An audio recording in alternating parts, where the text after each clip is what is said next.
Welcome back, YouTubers, to my channel of an everyday life of an ASD. If you're following me right now, I'm ASD. I'm all about creating mental health and awareness and sharing my life stories. At this point in time, I'm going to bring out to you something based on what's happening in New Zealand of certain things, of everyday topics, and hopefully you'll enjoy this. This one's all about education, especially for maybe people with ASD in the New Zealand schools, to try and include everybody on that spectrum, but it's not just for people with autism that needs to be included of all this. It's everybody with every other different conditions, but myself, current focus right now today will be based on autism spectrum disorder, or autism, as well as hopefully telling you about how this framework works for education sectors, how they go about it, and the rest of it all will be based on certain guidelines and whatnot that they follow through here in New Zealand, how they teach and educate students. This will also be broken down into some other parts maybe later on, as well as these other series that I have clearly shared with you all of the autism and so hopefully you can sit tight and wait for those if you are waiting for those. I humbly apologise in advance. As I said, some of them will be limited research due to the New Zealand resources that I'm trying to look for, so I can correlate it here in New Zealand than just based on the overseas infrastructure of how they go about their bits and pieces. But it's good to see that, you know, awareness is getting shared here and there of certain topics that I share and beyond that. So, as I said, this one's about ASD in New Zealand schools, digging into New Zealand inclusion in schools. I just want to share quite quickly and briefly. So, the legal framework in the current situation here in New Zealand is New Zealand has committed to a range of certain policies and legislative initiatives that are particularly relevant to students with special education needs. Schools must meet the requirements of these national and international initiatives when they develop and follow their school curriculum. However, despite the best intentions for most of the teachers and that has been taught and whatnot, of the many school communities and the students with ASD may often experience the barriers to a quality education and learning for themselves. The World Declaration of Education for All. This was made in 1990, pretty much of this, and it was based on the premise that education is a basic human right and necessary for a just and equal society worldwide. The Education for All movement is a global commitment to provide quality basic education for all children, youth and adults.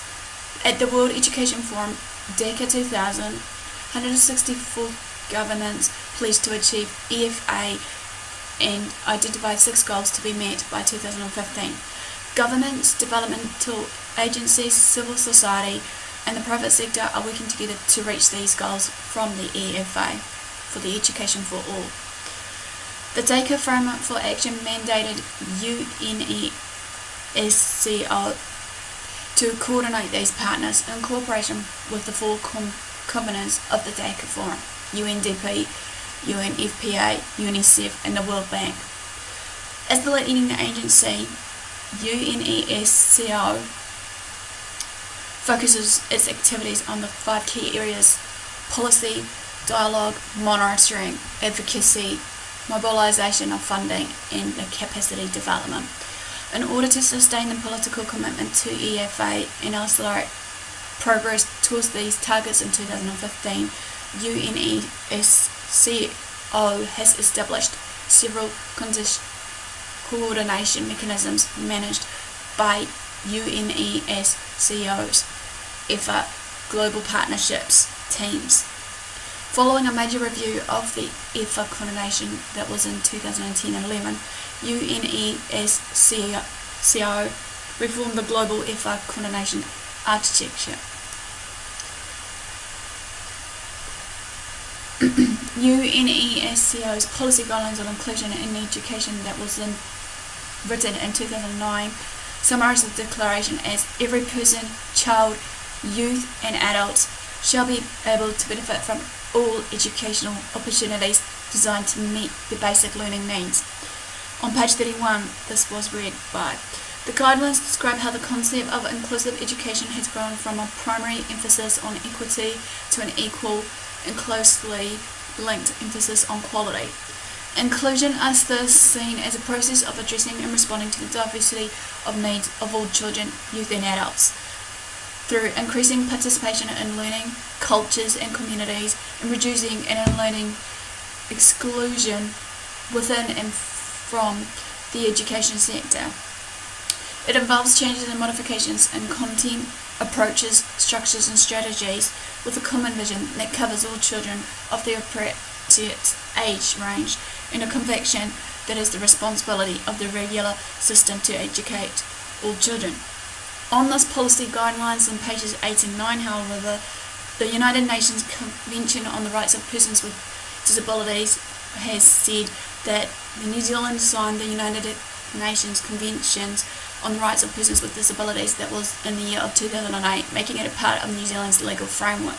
It includes two conditions that are particularly relevant to inclusive education, which was no exclusion from free and compulsory primary education or from secondary education from that matter on the basis of that disability. Assurance of an inclusive education at all levels and in lifelong learning.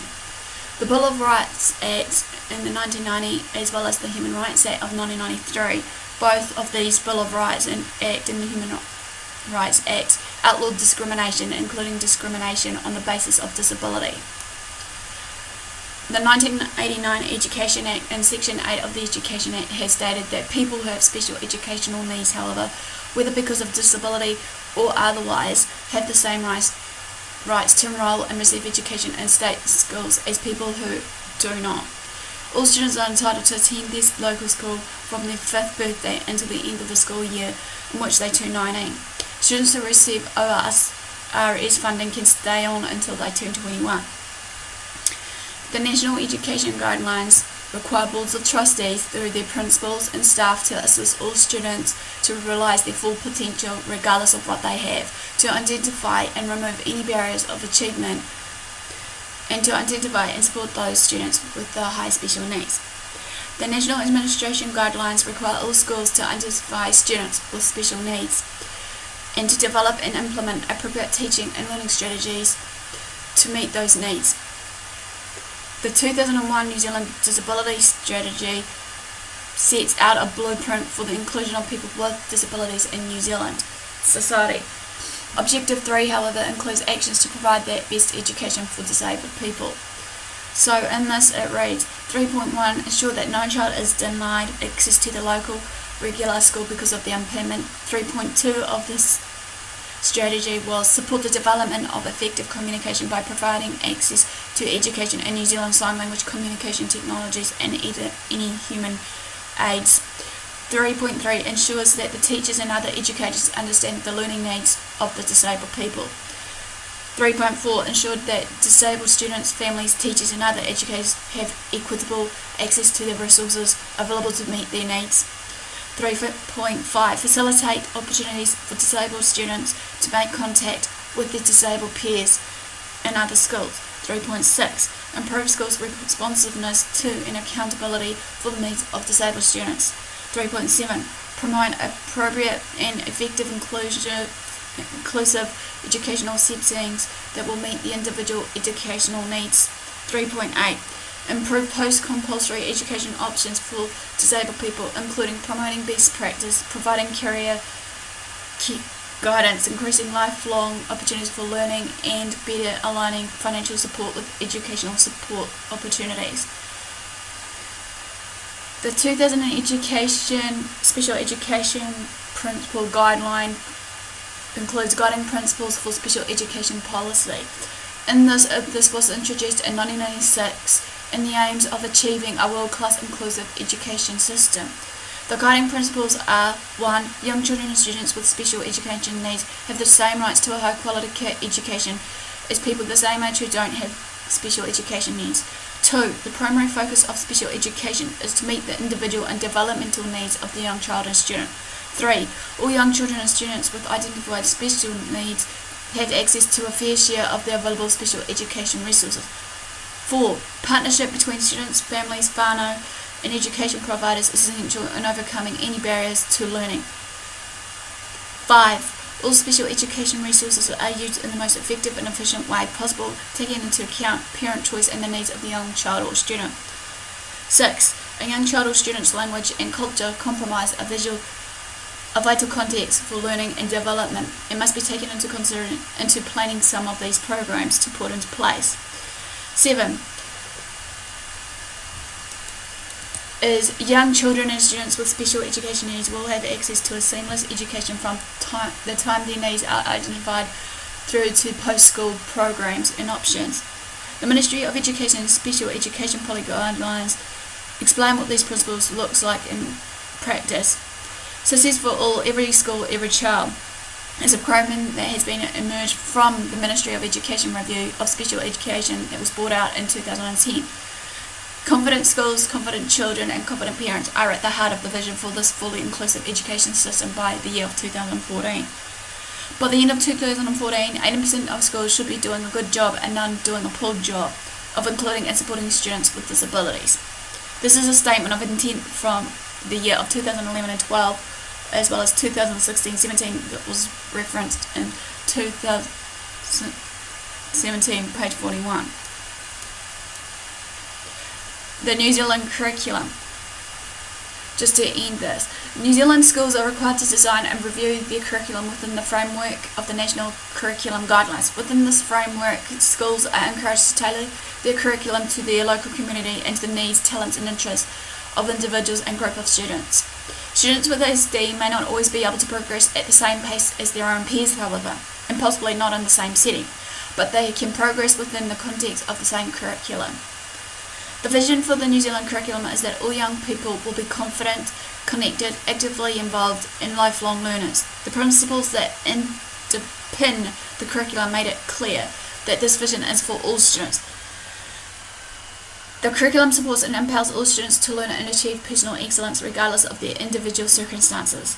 The curriculum is non-sexist, non-racist, and non-discriminatory. It ensures that students' identities, languages, abilities, and talents are recognised and affirmed, that their learning needs are addressed. Fundamentally, inclusion is about committing to inclusive values. School communities will differ according to the values they choose to focus on in different schools here in New Zealand. The New Zealand curriculum identifies some key values that are relevant to inclusion: excellence, diversity, equity, community and participation, integrity and respect. So in conclusion of this though, however, New Zealand's holistic curriculum, which is focused on a range of valued outcomes, is beneficial for students with ASD and other special learning needs.